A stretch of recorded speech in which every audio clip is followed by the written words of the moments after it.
Okay, good day everyone. My name is Chris and today we're talking about personal finance. And our topic for today is we want to talk about the expenses that you go through as you go through different stages of your life.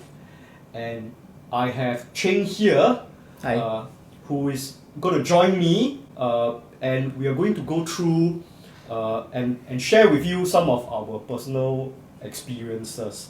Okay, so to provide a little bit of context as to what we are going to discuss for today, the Lee Kuan Yew School of Public Policy has recently released some very interesting numbers on the kind of expenses that you need in order to meet a basic standard of living.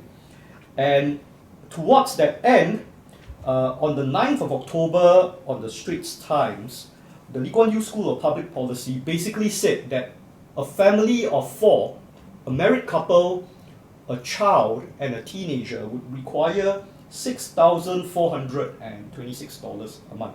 All right, the number is a little bit larger than what I would expect for a normal Singaporean family. And as I did some of the numbers, to sustain this at a 4% rate of return, you will need about $1.927 million, right, in order to generate the amount of investment income to sustain this standard of living. All right, but that's really theoretical talk. So what I'm going to do now is that myself and Cheng, we're going to answer a series of questions. Okay, so Chris, what are the major expenses that you spend after you get married? Okay, so when I was a single, my lifestyle was very, very frugal and very, very lean. Okay, most of my expenses involve food, transport, a minimal amount for entertainment, and that's basically it. All right, so because I track my expenses very aggressively, the numbers are really small. So approximately Supersaver. Yeah, so about 15 years ago, my expenses as a single guy was about $1,100, inclusive of taxes and the amount of pocket money that I would give to my parents. Yeah, after I got married, obviously, if you're starting a new family, your expenses would have gone up, but it didn't go up immediately because myself and my wife, we live with our parents in a 5-room flat, and so we didn't have to pay a lot of rental, so everything was more or less manageable. Maybe there was a 10 to 15% increase in expenses, but that's not likely due to daily expenses. It's more likely due to the fact that we just got married and we want to travel a little bit before the children arrive, right? So basically that sums up the transition between singlehood and becoming a married couple. But I was fortunate because my wife also worked at the time, so we were saving more money after getting married. What about you, Jake? For me, when I was, of course, when we are single, we are all Supersavers. I don't really spend money when I was single, as in, no girlfriend, you don't go out. They call me a 宅男. I would like to stay at home and watch, play computer games and do whatever on the computer in my room, watch TV, whatever. So basically at home, I don't spend on meals also. My mom will buy, she will cook, or very little on meals.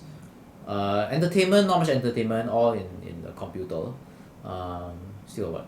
Transport, not really. That time, I think I remember I calculated how much I spend on transport and then I buy concession. Concession is cheaper.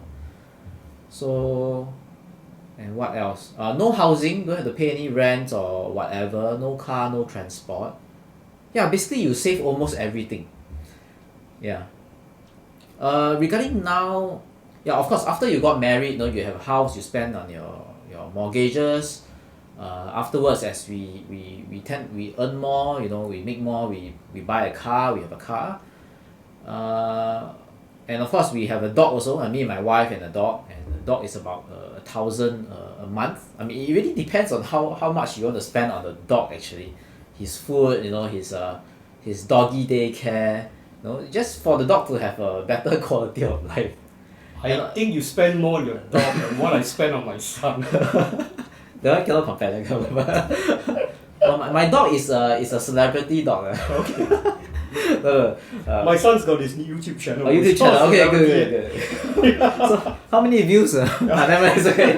Yeah, how many followers? About 25 views yesterday. 25 views. Yeah, That's my not son, too bad. That's my not too son bad. counts every day. I don't know why he does that. I think my dog has around 1k, 1.5k followers or something like that. Wow, that's pretty amazing. Yeah. And yeah, what do we spend? Of course, we spend on we reward ourselves with good meals, sometimes holidays or staycation. So yeah, as you get older, you want to enjoy more experiences, the finer things in life. And yeah, it really depends on how much you want to spend. Of course, you have to budget. So when I was very young, right, when I first started, I learned about investing.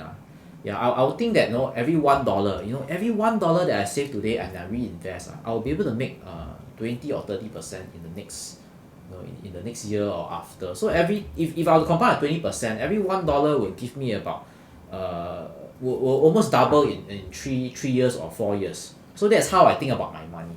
But afterwards, of course, not everything is really down to the cents and figures. In the end, you don't want to be too rigid. So for me, previously when I first started, right, I'm a really super saver. So I will record everything that I spend down to every cent in the Excel sheet. So I'll know exactly how much I spend and how much I should save more to reach my goals next time. Yeah. How about you, Chris? So maybe before I move on, all right, for the sake of the person watching the video, I'll show you guys the numbers for the rest of Singapore. All right.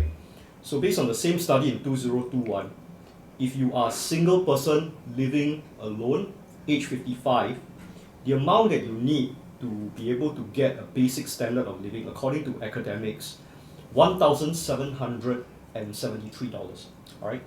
Now, if you're talking about couple, right? Generally speaking, couples that live together, there is some economies of scale, right? So when husband and wife live together, they are sharing some of their resources, and so it wouldn't be the $1,700 double, all right? So for a 65-year-old couple, the number that they've derived is 2,422, which is only about 1,002. But these are 65-year-olds. You might want to inflate it by about 30% to estimate how much you should spend as a couple. All right, yeah, and so I think that more or less sums up our experience, right, as you transition from being a single person into becoming a couple. Okay, just to add some context to this, okay, I meant it partially as a joke, but more interestingly, I know someone that owns a pair of Shiba Inus that is a very priced pedigree, thanks to the popularity of Dogecoins. Shiba Inu, okay, yeah. And I understand that for one puppy, you could pay $5,000 to $6,000 for one.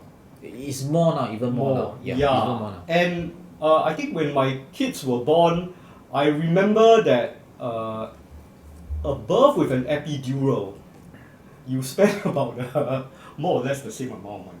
Not too different, alright? Yeah, but of course, once your child arrives, the government gives you a lot of benefits, right? If you populate a child development account, the government tops up some money with you.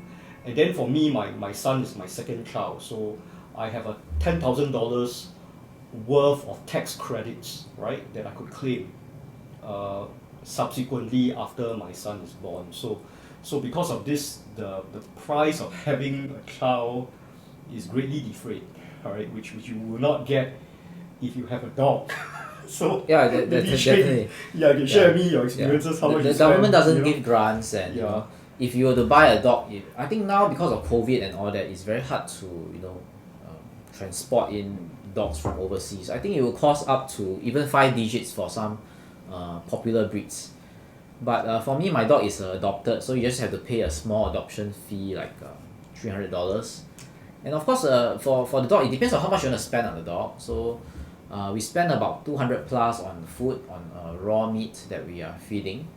So grooming a month, maybe about 100 plus or 200, it really depends. Doggy daycare around 500. So it adds up to about 1,000, including treats and all that. About there, plus minus. But of course, it's not including medical bills like your yearly checkup and all that, and even your pet insurance. You have to buy it in case something happens to your pet, right? You need surgery and all that. It's about 500 plus a year. Pet hospitalization insurance and all that. And it has to be from cash. You can't use your MediSave Yes, of to course, pay it for has to your be pet insurance. has to be from Yeah, cash. whereas if we get an integrated shield plan, we can apply it to MediSave. There's right? yes, Yeah, but yeah, it's still that's your it. money, MediSave. Yeah, it's still your money now, but But you don't get Yeah. to you know, transact the money. okay. But of course, I mean, Yeah. it really depends on the couple, right? On your son, you know. You do spend on tuition, you know, you spend on enrichment classes. Some of the parents do like Yeah, because my children are relatively young, so right now I cannot expect my family expenses to be like what is reported in the Straits Times article. Right, the Straits Times article basically assumes that you've got one child that's I think from 5 to 12 and another child I think from 13 to 18 years old. So there is one teenager and there is one child that requires maybe preparing for PSLE in that mix, right? So I have a 10-year-old and a 6-year-old. The 6-year-old doesn't go to school because of COVID, right? The 10-year-old just went back to school because she's able to go back to school after a week of home-based learning.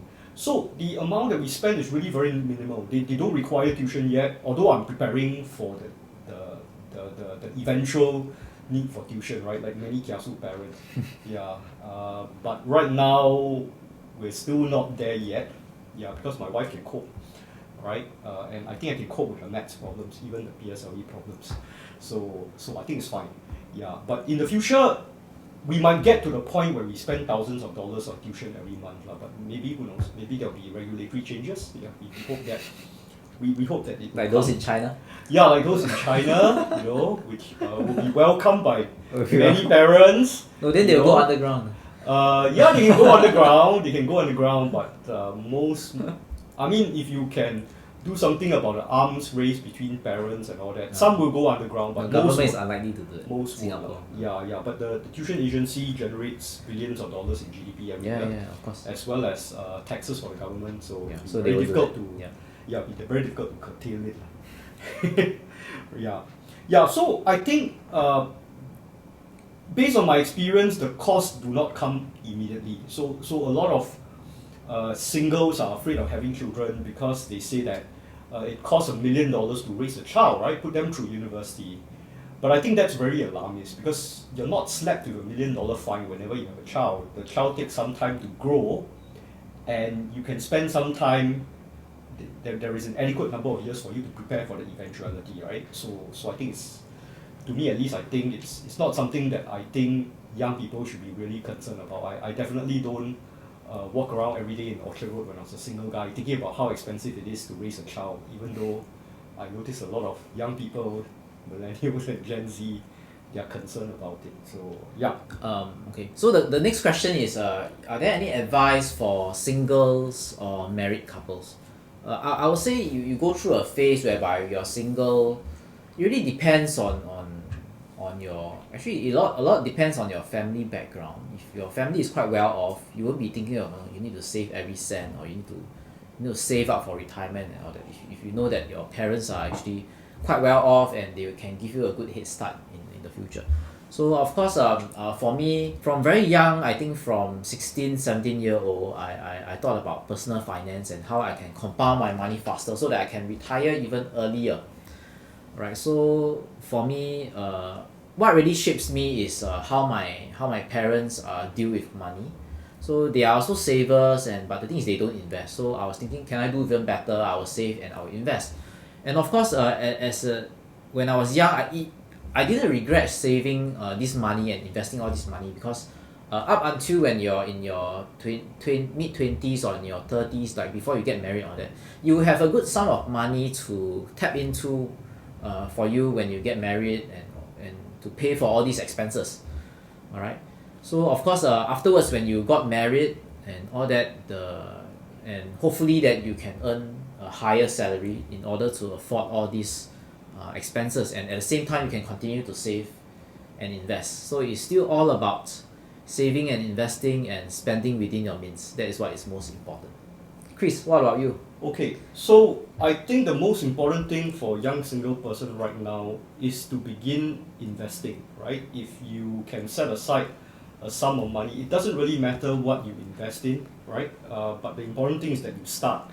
Now, why do you want to start early? Because eventually, if you go with all these numbers that we've been sharing with you. If you do get married one day and you have children, you'll be eventually spending $6,426 a month. But you have maybe a 15-year head start for that to happen, right? And if you can accumulate a certain amount of money by then, right, you might be able to offset a significant amount of money. Offset, it wouldn't be a complete offset, but maybe 25%, right? That would reduce the amount of load, that would reduce the amount of mental stress that you have, right? And so right now, I think the problem is that with COVID, jobs are being lost. Starting a family is not the first thing on people's minds, but generally speaking, I think over time we will recover from the pandemic, and when that happens, if you save a decent amount of money, you will definitely be well prepared for the next thing that will befall our economy, right? And there will always be moments where if we're not having a great recession in 2008, we're having a pandemic in 2020. By 2030, there'll be a different kind of problem that we're facing. But don't let this stop you from actually building something for your own financial future, all right? But of course, I have to admit that it's a lot harder to date when you are millennial because of all these wonderful tools like Tinder, and it changes the balance of power between men and women. So, but that is not something that we will discuss today. Next time we will discuss. Yeah. Quite interesting. I Okay, Chris, just very curious, Yeah. right? Regarding the 6,000, how much is it? 6,005, 6,004? 6429. 6,429. How is the breakdown like? Is it Sorry, like 6426. Sorry. is it like the house, you have a car, or how much you spend on the kids, or Okay. how do they break it down? All right. Do So they have car? Do they have pay for insurance, or actually, this is a very bare bones kind of approach towards breaking down their performance. The methodology created by Lee Kuan Yew School of Public Policy, they list out every single individual investment, including buying a movie ticket, I think visiting Universal Studios. Okay. Yeah. Unfortunately, the data set is really too big for me to share the details with you. But I think what the academics have done is that they've taken a lot of pains to say that this is not a minimal standard of living. This is a basic standard of living, which means that this is the amount they need to preserve their human dignity. Okay. Right? And it's very interesting because the Ministry of Finance actually came up to disagree with the study and say that it doesn't reflect the situation on the ground. But it is not our job to comment on whether the numbers are accurate or not. Our job is to take these numbers and ask ourselves, if these numbers are true, what is the implication? And the implication is that you need at least $2 million at a safe rate of withdrawal of 4% in order to offset this kind of expenses. And that's not easy to attain for a median couple to attain within, I think, 10 to 15 years. It is probably what is likely to happen is that if you make a decision to get married and have children, you'll be working to support your children as time goes by. If you're lucky enough to be able to save some money, that amount of savings can offset some of your expenses. But you're basically not off the hook until you're 65 years old. When, first of all, your children will graduate, they will leave the household and they will provide some income to you. Or when your CPF life begins to kick in and you receive about $1,500 to $2,000 every month. And that can be very demoralizing if you just show the numbers and you expect people to ask themselves, I'll never be able to generate that kind of investment income. But what if the numbers are actually, it reflects, because you wouldn't know, you can plan for how much you spend every month, but every month there will be surprise spending or extra spending, you see. These are the things that you can never predict, like your computer spoil, you have to buy a new computer, 1K or 2K, somebody's wedding, you have to do all this. So I think these numbers sort of, I'm not sure if you agree, actually reflected what couples are spending. And if these numbers were true, that means a lot of people are actually spending more than they earn, or they could be spending more than what they earn. You're absolutely right. There are some things that we cannot predict, but my idea is that you really don't have to volunteer to just spend so much just because an academic tells you that this is basic standard of living and it can preserve your human dignity. So what I've done is that I'm able to give you one data point, all right? And it says that this family spends $44.52 on clothes every week, right? $178 every month. $178 every month for family. It's definitely very reasonable for Singapore family, right? Then you've got my family where we buy our clothes from, like for me, I get my clothes from Uniqlo and Decathlon when I'm not on the video, where I spend way less, right? And my wife goes to Taobao to pick up the clothes. Sometimes she will return the clothes because it doesn't fit her, right? There are also thrift stores like the Salvation Army where they can reduce your expenses further. The important thing is, who are you trying to impress at the end of the day? Do you need to impress someone? Is that what they mean by human dignity? Because for me, I really don't need to impress someone in my clothes when it comes to my human dignity. I can really make savings in this department. But of course, on the other hand, there are some things where I do not save money. When it comes to books, the amount I spend on books may be 5 to 10 times that of an average Singapore family, right? So, yeah, so that's something that you can think about, right? You can economize, you can look at what goes into each individual item, and you don't need to follow all of it. And that's how I see it, right? One of the critics, I think, said that it's something like your friends who look down on you, or the people who have the same religion as you might look down on you. I think there was something that was forwarded to me over the internet. I said, well, if that's the case, then maybe you're hanging around out with the wrong kind of people. So that's my take. I think it will take a lot of time to go through every single item that the academics have put down, but it's fun because then you can really start. But did they take like the average of all these families and then they put in together a data set and I think that's they not take a median or the average or No, that's not. I think if you want that median, you need to go to SingStat to get that information. Lee Kuan Yew School of Public Policy, I cannot really recall. I suspect they interview people and they note down typically what they need. But they don't interview one, they interview a sample of people. Yeah. And then from these needs, they construct something which they think is reasonable. Because I haven't read the study, it could be they interview 100 families and then they take the median on an average Definitely of that figure. Not the level of 100 families. Alright. A smaller sample size. Sure. Yeah.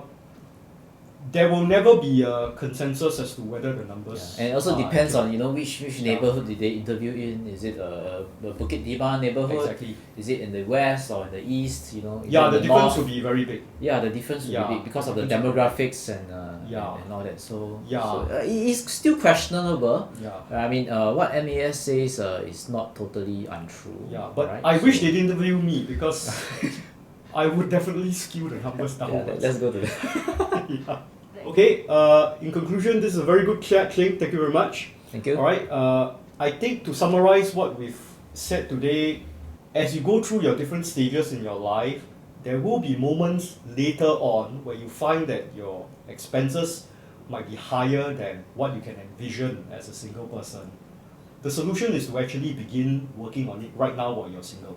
So start saving a decent amount of money, and you can also learn how to do a little bit of investment along the way. That's all we have for this evening. Thank you very much. Thank you. Remember to like and subscribe our channel.